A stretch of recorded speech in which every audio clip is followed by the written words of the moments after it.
എല്ലാവർക്കും നമസ്കാരം. ഇന്ന് നമ്മൾ പോണത് അഴീക്കോടുക്കാണ് കേട്ടോ. ഇത് തൃശ്ശൂർ ജില്ലയിലാണ് ഈ അഴീക്കോട് എന്ന് പറയുന്ന സ്ഥലം. ഇവിടുത്തെ ബോട്ട് ജെട്ടിയാണ് കേട്ടോ ഈ കാണുന്നത്. ഇവിടെ വഞ്ചിയിൽ ആൾക്കാർ മീൻ പിടിക്കാൻ പോയിട്ട് കൊണ്ടുവന്നിട്ടുള്ളതാണ് കേട്ടോ. ഇവിടെ ഈ കാണുന്ന മീനുകളൊക്കെ അത്ര അധികം മീനുകളൊന്നുമില്ല. ഓരോ വഞ്ചിയിലും ഓരോ ബോക്സ് നിറച്ച് മീനുകളായിട്ട് വരുന്നുണ്ടായിരുന്നു. അതൊക്കെ പല ടൈപ്പ് മീനുകളായിരുന്നു കേട്ടോ. ചെറിയ കൊഴുവയും പിന്നെ കണവ, കുടുത, അങ്ങനെ പല വെറൈറ്റികളുണ്ടായിരുന്നു. അവിടെ അവർ കൊണ്ടുവരുന്ന മീനുകളൊക്കെ അപ്പം തന്നെ ലേലം വിളിച്ചിട്ട് പോവും. ചെറിയ കച്ചവടക്കാരാണ് ആ ലേലം വിളിച്ച് കൊണ്ടുപോണത്. അതിൻ്റെ തിരക്കാണ് ആ കാണുന്നത്. ഓരോ വഞ്ചി വരുമ്പോഴും അവിടെ പോയി അതിലുള്ള മീനുകൾ ലേലം വിളിച്ചിട്ട് അപ്പം തന്നെ പോവും.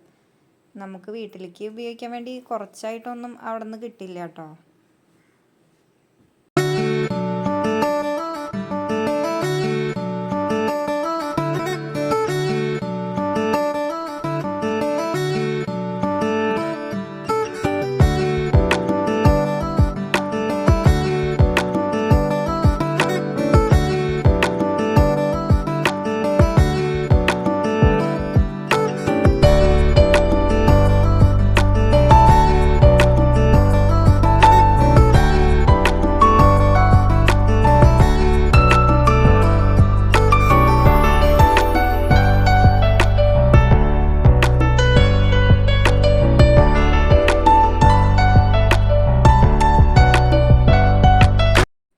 അഴീക്കോടിൻ്റെ അപ്പുറത്തെ സൈഡിലാണ് മൊനമ്പം ബീച്ച് വരണത്. അത് എറണാകുളം ജില്ലയിൽ വൈപ്പിനിലാണ് ഈ മൊനമ്പം. അവിടെ വലിയ ഹാർബർ ഉണ്ട് കേട്ടോ. അവിടെ നിന്നാണ് മീൻ പല സ്ഥലങ്ങളിലേക്കും കയറ്റിക്കൊണ്ട് പോണത്. ഇവിടെ ദേ പുതിയ പാലം പണിതുകൊണ്ടിരിക്കുകയാണ് ആ മൊനമ്പത്തുനിന്ന് അഴീക്കോടുക്ക് വരാൻ വേണ്ടിയിട്ടുള്ളത്. ആദ്യം ഇവിടെ ജങ്കാർ സർവീസാണ് ചെയ്തുകൊണ്ടിരുന്നിരുന്നത്. ജങ്കാറിൽ ഇപ്പുറത്തുനിന്ന് വണ്ടികൾ ഒരു 5-10 കാറൊക്കെ കയറാൻ മാത്രം വലിപ്പമുള്ള ജങ്കാറായിരുന്നു. ഇവിടെ നിന്ന് അങ്ങോട്ട് പോവും, പിന്നെ അതേപോലെ അവിടെ നിന്ന് റിട്ടേൺ വരും. ഇപ്പം ജങ്കാറില്ലാത്ത കാരണം തന്നെ ബോട്ട് സർവീസാണ് നടത്തണത്. വണ്ടികൾക്ക് പോകാൻ പറ്റില്ല. ആൾക്കാർ ബോട്ടിൽ അങ്ങോട്ട് പോവും. ഒരാൾക്ക് 10 രൂപയും കൂടെയാണ് ചാർജ് വരുന്നത്. ഞങ്ങൾ വന്ന സമയത്ത് ഒരു ബോട്ട് പോകാൻ വേണ്ടി നിൽക്കണുണ്ടായിരുന്നു. പിന്നെ അപ്പുറത്തുനിന്ന് ആൾക്കാർ ഫില്ലാവുമ്പോഴാണ് അത് തിരിച്ച് ഇങ്ങോട്ട് വരണത്.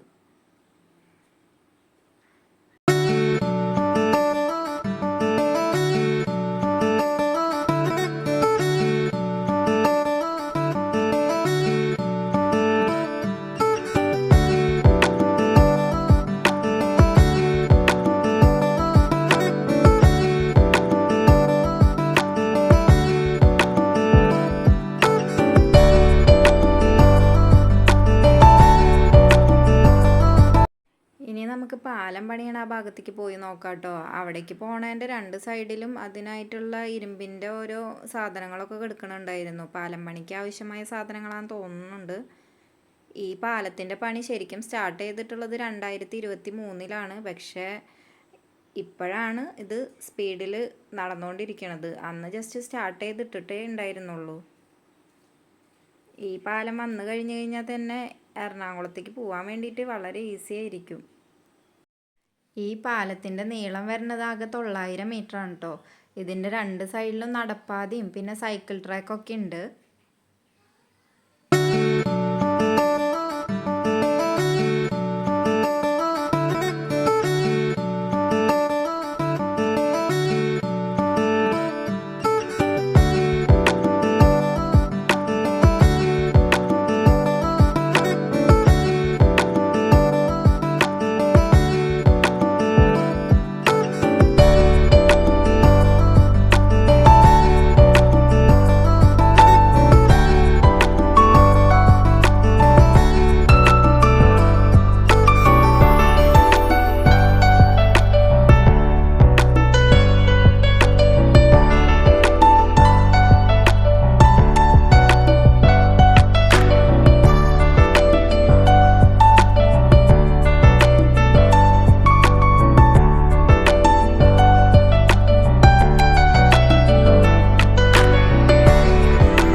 പാലത്തിൻ്റെ അവിടേക്ക് പോണേൻ്റെ രണ്ട് സൈഡിലും ഐസ് പ്ലാന്റുകളാണ് കേട്ടോ. ഈ ഭാഗത്ത് മൊത്തം മീനിൻ്റെ കച്ചവടമൊക്കെ നടക്കണ കാരണം വലിയ ഐസ് പ്ലാന്റുകളൊക്കെയാണ് രണ്ട് സൈഡിലും കാണുന്നത്. ഇതൊക്കെയാണ് കേട്ടോ ഇന്നത്തെ വിശേഷങ്ങൾ. ഇഷ്ടമായി കഴിഞ്ഞാൽ ലൈക്ക് ചെയ്യാൻ മറക്കരുത് കേട്ടോ.